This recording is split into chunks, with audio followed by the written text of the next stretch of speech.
We are going to be insulating an uninsulated garage door today. We have our foam board over there. And as we get closer here, I can see I already did one panel, but there are these gaps behind here. There's a lip right here and another lip here.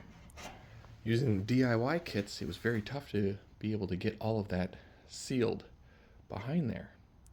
So I went out, bought the foam board, measured out the pieces that we needed, drew them here, and I make them cut. I then come over and I remove each door panel individually.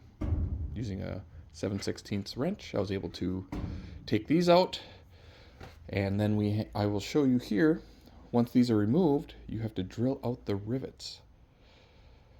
All right, and my product up here, as you can see, it goes through there. You can't see that.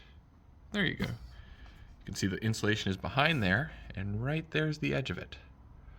So, pretty good. A lot better than the DIY kits, I think. So, stay tuned, and we'll get these painted.